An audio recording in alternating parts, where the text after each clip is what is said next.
Subscribe now and press the bell icon. Never miss an update. स्वागत है आप सभी का मेरे इस YouTube channel class with doctor Dharmendra Verma और मैं हूं आपका दोस्त धर्मेंद्र। दोस्तों आज हम पढ़ेंगे कक्षा 12वीं हिंदी अनिवार्य की पुस्तक सृजन का पाठ 7। जी हाँ दोस्तों, पाठ 7 हम पढ़ेंगे आत्म परिचय एक गीत। कवि हैं हरिवंश राय बच्चन। बहुत ही शानदार, बहुत ही अच्छा पाठ है। तो दोस्तों इससे पहले के जो 6 अध्याय हैं उनको हम पढ़ चुके हैं, उनके वीडियो आपको चैनल पर मिल जाएंगे, तो वहाँ से आप उनको देख सकते हैं, उनका लाभ उठा सकते हैं। और आज हम पढ़ेंगे अगला पाठ अध्याय 7। चलिए शुरुआत करते हैं। उससे पहले मेरी आपसे रिक्वेस्ट है, यदि आपने अभी तक चैनल को सब्सक्राइब नहीं किया तो प्लीज़ साथियों चैनल को सब्सक्राइब जरूर कर ले और साथ ही बेल आइकन पर क्लिक कर ले ताकि मेरे और आने वाले अच्छे अच्छे वीडियोज़ के नोटिफिकेशन आपको मिलते रहे, उनका लाभ बेनिफिट आपको मिलता रहे। तो लीजिए साथियों शुरुआत करते हैं। पाठ 7 आत्म परिचय एक गीत हरिवंश राय बच्चन। देखिए सब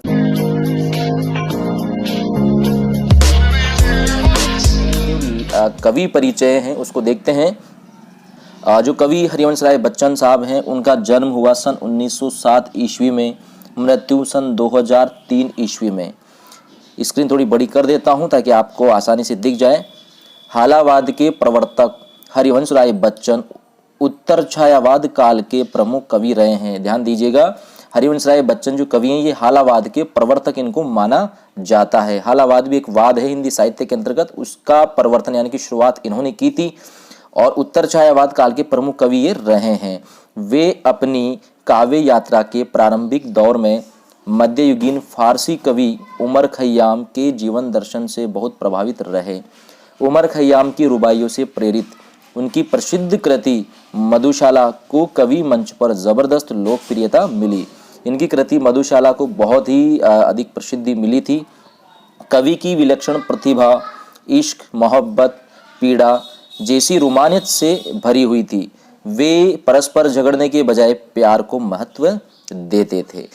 उनकी प्रमुख काव्य रचनाओं की बात की जाए तो मधुशाला, मधुबाला, मधु कलश, निशा निमंत्रण, एकांत संगीत, आकुल अंतर, मिलन यामिनी, सतरंगिणी, आरती और अंगारे, नए पुराने झरोके तथा टूटी फूटी कड़िया। इनके 4 आत्मकथा खंड है, यानी कि इनकी जो आत्मकथा है वो भी 4 खंडों में विभाजित हैं, जिनके नाम इस प्रकार हैं। क्या भूलूं क्या याद करूं, नीड़ का निर्माण, फिर बसेरे से दूर तथा 10 द्वार से सोपान तक। इनके द्वारा लिखित प्रवासी की डायरी तथा अनुवाद ग्रंथ हैमलेट, जनगीता व मेघबेत भी लोकप्रिय रहे हैं। चलिए अब बात करते हैं इनकी जो कविता है जिन्हें हम पढ़ने वाले हैं इस पाठ में, उसके बारे में।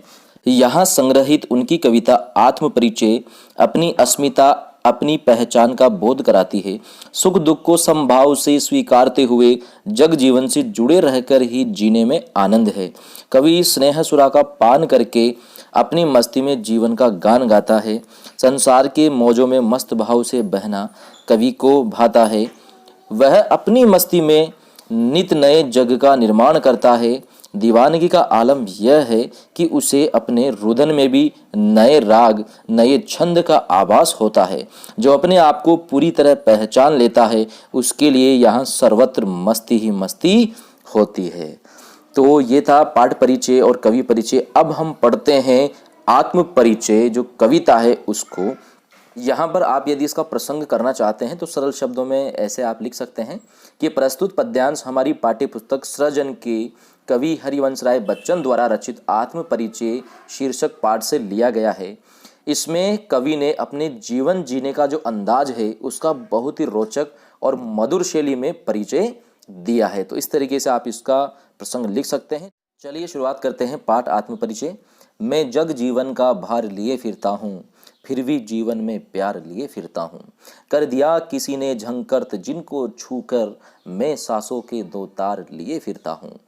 कवि कहते हैं कि मैं इस संसार रूपी जो जीवन है यानी कि सांसारिक जो जीवन है इसमें जो जिम्मेदारियां हैं, कर्तव्य हैं और उत्तरदायित्व हैं आदि जो भार है उन सब को लिए फिरता रहता हूँ। अर्थात मैं सांसारिक जीवन का भार अपने ऊपर लिए फिरता हूँ, फिर भी मैं अपने जीवन में हताश या निराश नहीं होता, बल्कि सभी के लिए मैं प्यार, प्रेम, स्नेह लिए फिरता हूँ। अर्थात सभी के लिए मेरे हृदय में प्रेम और स्नेह बना रहता है।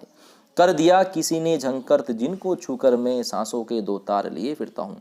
मेरे किसी प्रिय ने मेरे हृदय की जो कोमल भावनाएं हैं, मेरे हृदय रूपी जो वीणा है, उसको छू करके उसे झंकृत कर दिया है। और इस तरह से मैं अपनी सांसें रूपी जो दो तार है उनको लिए फिरता रहता हूँ। अर्थात किसी मेरे प्रिय ने मेरे हृदय की कोमल भावनाओं को छू करके उन्हें झंकृत कर दिया है, इसलिए मैं अपनी सांसों रूपी जो दो तार हैं उनको लेकर के अपनी मस्ती में इस संसार में फिरता रहता हूँ, यानी कि मैं मस्त रहता हूँ। आगे, मैं स्नेह सुरा का पान किया करता हूँ, मैं कभी न जग का ध्यान किया करता हूँ। कवि कहते हैं कि मैं प्रेम रूपी सुरा यानी शराब, मैं प्रेम रूपी शराब का पान करता हूँ, अर्थात मैं प्रेम रूपी शराब को पी करके अपने हाल में मस्त रहता हूँ। मैं कभी न जग का ध्यान किया करता हूँ और ना ही मैं कभी इस संसार का ध्यान करता हूँ, अर्थात मैं इस संसार के बारे में ज़्यादा नहीं सोचता हूँ कि इस संसार के लोग मेरे बारे में क्या सोचेंगे, मेरे संबंध में क्या कहेंगे। मैं इन सारी बातों को कभी भी ध्यान नहीं करता हूँ, अर्थात मैं तो केवल अपने जो स्नेह सुराय अर्थात प्रेम रूपी शराब है उसको पी करके मस्त रहता हूँ। तो कवि यहाँ पर कहना चाहते हैं कि मेरे जीवन में केवल प्रेम ही प्रेम है, सभी के लिए प्रेम और स्नेह भरा हुआ है। मेरे बारे में कौन क्या कहता है इसका मैं बिल्कुल भी ध्यान या परवाह नहीं करता हूँ। जग पूछ रहा उसको जो जग की गाते, मैं अपने मन का गान किया करता हूँ।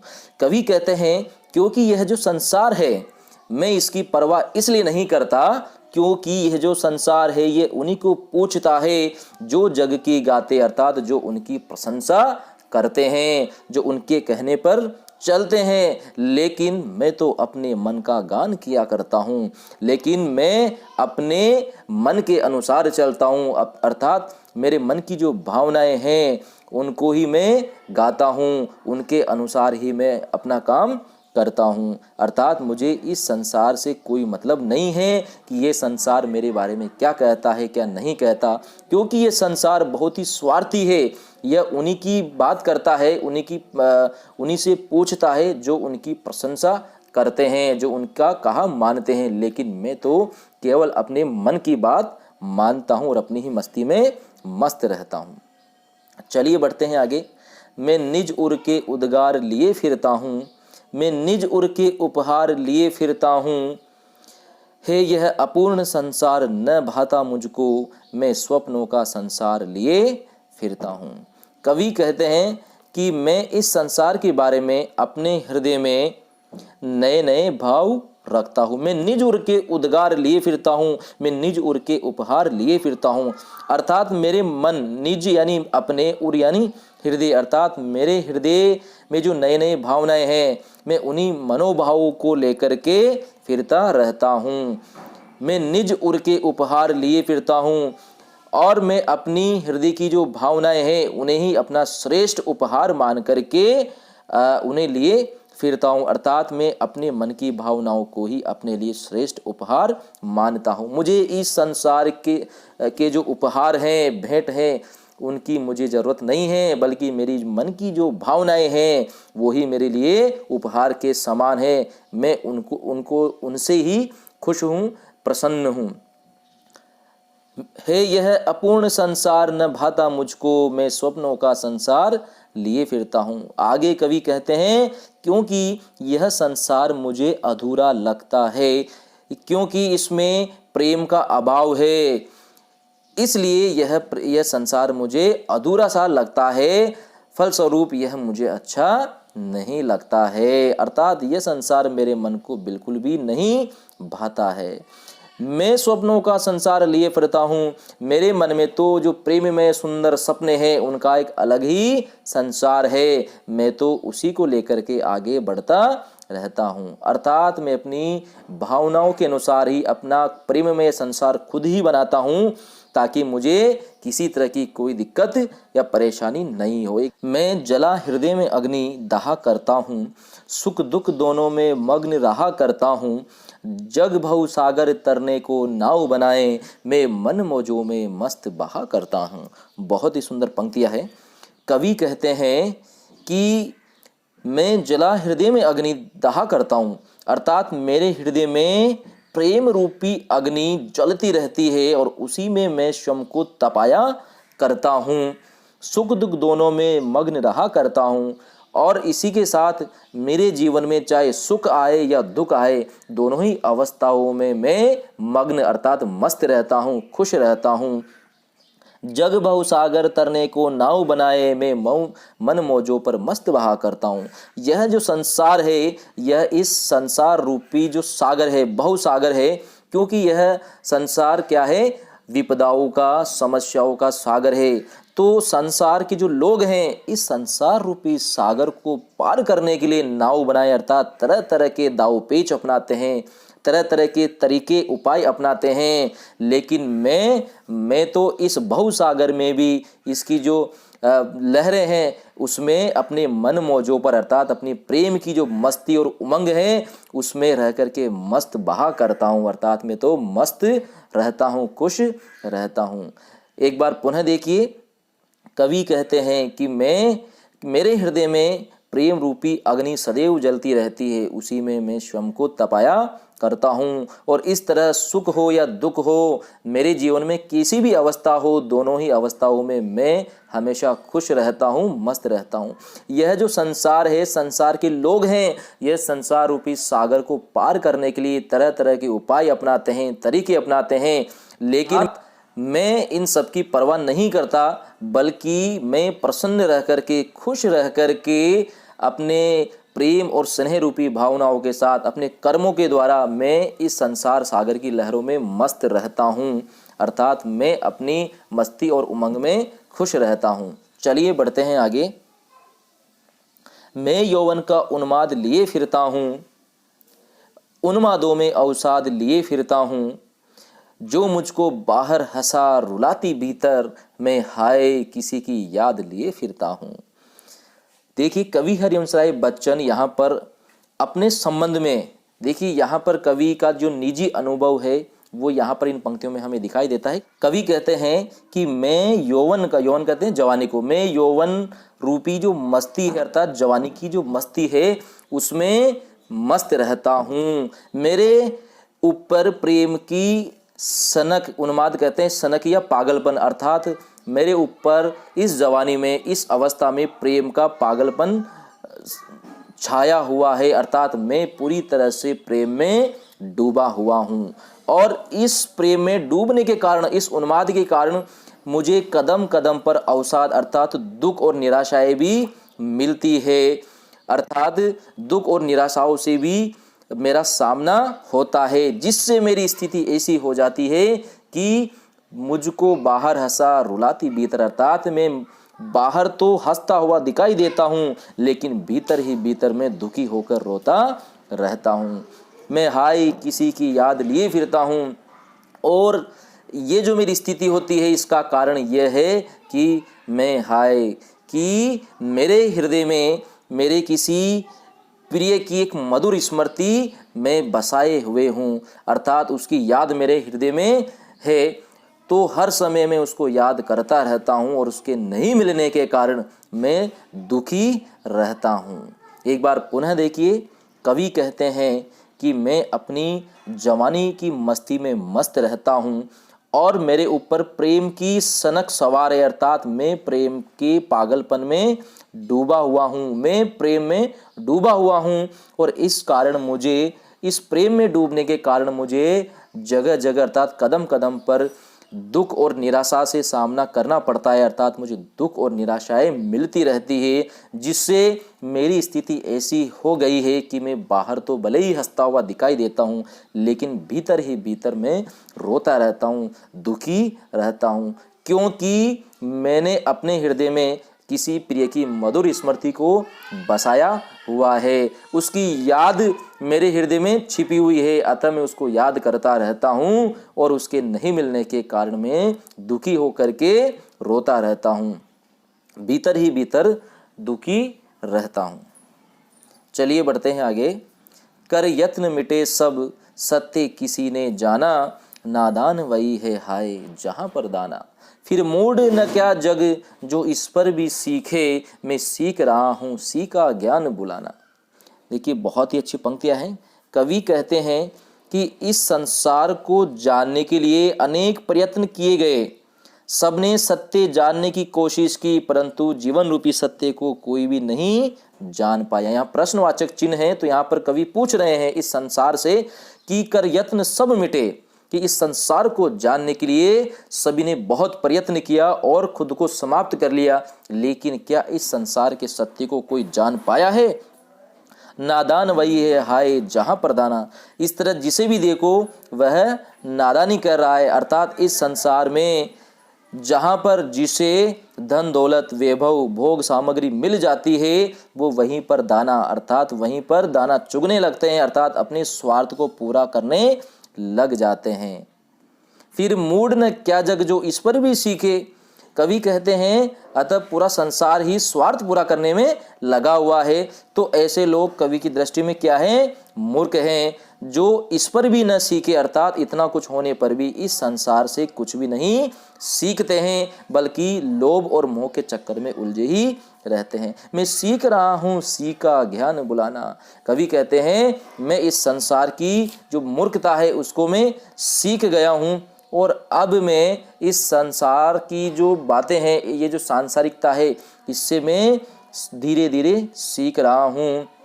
और सीखे हुए ज्ञान को भुलाना, अर्थात जो पुरानी बातें हैं जो बीत गई है उनको भूल करके आगे बढ़ने की ओर आगे बढ़ना या चलना मैं अब सीख रहा हूँ। चलिए एक बार शुरुआत से देखते हैं। कवि कहते हैं कि इस संसार के सत्य को जानने के लिए अनेक प्रयत्न किए गए, लेकिन क्या किसी ने सत्य को जाना? अर्थात कोई भी आज तक सत्य को नहीं जान पाया है, बल्कि यह संसार तो एक नादान की तरह व्यवहार करता है, अर्थात जिसे देखो सभी नादानी सा व्यवहार कर रहे हैं, क्योंकि जहाँ पर जिसको भी धन वैभव भोग विलास की सामग्री मिल जाती है वो वहीं पर चुगने लगता है, दाना चुगने, अर्थात अपने स्वार्थ को पूरा करने लग जाता है। कवि की दृष्टि में ऐसे लोग मूर्ख हैं। कवि कहते हैं कि ऐसे लोग मूर्ख हैं जो इतना सब कुछ होने पर भी कुछ भी नहीं सीख रहे हैं, बल्कि सांसारिक मोह माया के चक्कर में उलझे हुए हैं। कवि आगे कहते हैं कि मैं इस संसार को धीरे धीरे समझ रहा हूँ, मैं इससे सीख रहा हूँ, और साथ ही सीखे हुए ज्ञान को भी मैं भुला रहा हूँ, अर्थात जो पुरानी बातें हैं उनको मैं धीरे धीरे भूल रहा हूँ और अपने नए अनुभव नए ज्ञान पर मैं आगे बढ़ना आगे चलना सीख रहा हूँ। चलिए अगला पद्यांश देखते हैं। मैं और जग और कहाँ का नाता, मैं बना बना कितने जग रोज मिटाता, जग जिस पृथ्वी पर जोड़ा करता वैभव, मैं प्रति पग से उस पृथ्वी को ठुकराता। कवि कहते हैं कि मैं और अर्थात मैं अन्य तरह का व्यक्ति हूँ, अर्थात मैं तो एक भावुक कवि हूँ, और जग और यह जो संसार है यह अलग तरह का है, अर्थात यह संसार तो बहुत ही स्वार्थी है। कहाँ का नाता, अर्थात हम दोनों में कोई संबंध या नाता नहीं है। मैं बना बना कितने जग रोज मिटाता, मैं तो रोजाना एक नए सपनों का संसार बनाता हूँ, अर्थात नए आदर्श की रचना करता हूँ और मिटाता, अर्थात जब उससे भी संतुष्ट नहीं होता तो मैं उसको भी मिटा देता हूँ। तो इस तरीके से मैं रोजाना मेरे सपने रूपी आदर्श रूपी नए संसार की रचना करता हूँ और उसे मिटाता रहता हूँ। इसलिए इस संसार और मेरे बीच में किसी तरह का संपर्क या संबंध नहीं है। जग जिस पृथ्वी पर जोड़ा करता वैभव, में प्रतिपक्ष से उस पृथ्वी को ठुकराता। यह जो संसार है इस पृथ्वी पर जो धन दौलत वैभव जो धन समृद्धि है उसको इकट्ठा करने में लगा हुआ है, मैं प्रतिपक्ष से उस पृथ्वी को ठुकराता, जबकि मैं ऐसे धन वैभव को धन दौलत को अपने पैरों से ठोकर मारता हुआ आगे बढ़ता रहता हूँ। अर्थात यह जो संसार है यह तो धन दौलत मोह माया में उलझा हुआ है, लेकिन मैं इन्हीं सारी चीज़ों को प्रतिपक्ष से उस पृथ्वी को ठुकराता, अर्थात अपने पैरों से ठोकर मार करके आगे बढ़ता रहता हूँ। अर्थात मेरा जो मार्ग है वो है सत्य और प्रेम का मार्ग है। इसलिए इस संसार और मेरे बीच में बिल्कुल भी संबंध या नाता नहीं है। निज रोदन में राग लिए फिरता हूँ, शीतल वाणी में आग लिए फिरता हूँ, हो जिस पर भूपों के प्रसाद निचावर, प्रासाद निछावर में वह खंडर का भाग लिए फिरता हूँ। कवि कहते हैं मेरे रोने में भी एक प्रेम भाव छलकता है, अर्थात मैं अपने रोने में भी प्रेम के जो गीत हैं उनको गाता हूँ। मैं जब आंसू बहाता हूँ तो उसमें भी प्रेम की भावनाएं छलकती है। यद्यपि मेरी वाणी बहुत ही शीतल है, कोमल है, फिर भी उसमें प्रेम की तीव्र उष्मा और वेदना का ताप लिए फिरता हूँ, अर्थात उसमें प्रेम की जो तीव्र उष्मा है, वेदना है, उसकी आग है, जो ताप है, वह मेरी शीतल वाणी में कहीं ना कहीं छिपा रहता है। इस धरती पर राजाओं के बड़े बड़े विशाल जो महल हैं, जो प्रासाद है, परंतु मेरा जीवन एक खंडर के समान है। फिर भी मैं अपने खंडर रूपी जीवन पर उन राजाओं के बड़े बड़े महलों को न्योछावर कर सकता हूँ। अर्थात मेरा जो खंडर रूपी जीवन है उसमें प्रेम और स्नेह भाव होने के कारण, मस्ती और उमंग होने के कारण मुझे वही बहुत अच्छा लगता है। मुझे बड़े बड़े महलों की आवश्यकता नहीं है। मैं अपने प्रेम जो जीवन रूपी खंडर है उसी में खुश हूँ, मग्न हूँ, मस्त हूँ। चलिए बढ़ते हैं आगे।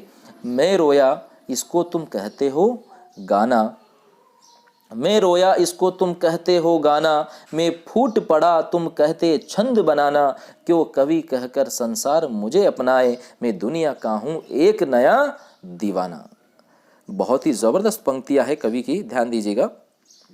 कवि कहते हैं कि मैं रोया इसको तुम कहते हो गाना, कि जब जब भी मैं रोया, अर्थात मैं रोता हूँ, अब मैं अपने हृदय की जो करुण भावनाएं हैं, दुख है, दर्द है, इसे रोकर बाहर निकालता हूँ, तभी तुम लोग कहते हो कि वाह कितना अच्छा गीत या गाना आपने गाया है। अर्थात मेरे इस रुदन को, मेरे प्रेम भाव को ही आप क्या समझते हैं? गाना या गीत समझते हैं। मैं फूट पड़ा तुम कहते छंद बनाना, और जब मैं प्रेम के आवेग में भरकर पूरे उन्माद के साथ मैं अपने भावों को प्रकट करता हूँ, मेरे हृदय से जो शब्द हैं, शब्दों का जो एक आवेग है वो फूट पड़ता है, तो संसार के लोग इसे ही क्या मानने लगते हैं? छंद बनाना। अर्थात वो कहते हैं कि वाह कितना अच्छा छंद आपने बनाया है, जबकि वास्तव में वो मेरे हृदय के शब्द हैं जो दुख के कारण फूट पड़े हैं, अर्थात बाहर निकल पड़े हैं।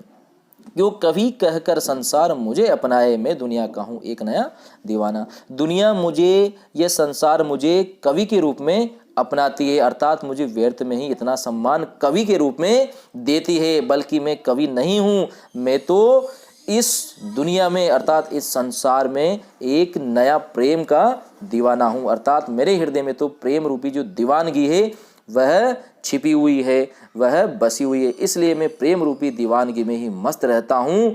और इस मस्ती में मस्त रहकर जब मैं रोता हूँ, अपने भावों को प्रकट करता हूँ, तो उसे ही लोग छंद समझ लेते हैं, गीत समझ लेते हैं, और इस प्रकार कवि की उपाधि वो मुझे देते हैं। किए फिरता हूँ मैं मादकता निशेष लिए फिरता हूँ, जिसको सुनकर जग झूम उठे लहराए, मैं मस्ती का संदेश लिए फिरता हूँ। कवि कहते हैं कि मैं दीवानों का वेश लिए फिरता हूँ, अर्थात मैं इस संसार में प्रेम के जो दीवाने हैं, प्रेम दीवाना बन कर के घूमता रहता हूँ। मैं जहाँ भी जाता हूँ वहाँ अपनी दीवानगी से, अपनी मस्ती से सारे वातावरण को भी मस्त कर देता हूँ। मादकता निशेष, निशेष यानी कुछ भी शेष नहीं बचता, अर्थात सारे वातावरण को मैं जहाँ भी जाता हूँ वहाँ पर सारे वातावरण को अपनी दीवानगी से, अपनी मादकता और मस्ती से, अपनी उमंग से भर देता हूँ। और मैं प्रेम और मस्ती के यौवन के गीत इस तरह से गाता हूँ कि उन्हें सुन कर के, मेरे गीतों को सुन कर के लोग झूम उठते हैं, प्रेम में झुक जाते हैं और मस्ती में लहराने लगते हैं। मैं सभी को इसी तरह मस्ती में झूमने का, उमंग में झूमने का संदेश देता रहता हूँ, और लोग मेरे इसी संदेश को गीत समझने लगते हैं। चलिए शुरुआत से देखते हैं। कवि कहते हैं कि मैं तो इस संसार में दीवाना, अर्थात प्रेम दीवाना बन कर के घूमता रहता हूँ। मैं जहाँ भी जाता हूँ वहाँ अपनी मस्ती उमंग से पूरे वातावरण को मस्त कर देता हूँ, उमंग से भर देता हूँ।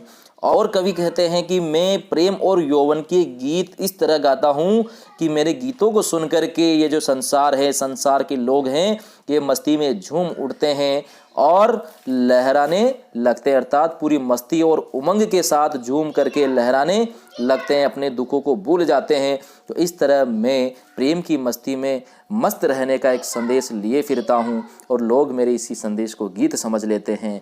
मैं इस तरीके से प्रेम और उमंग और मस्ती में मस्त रहता हूँ।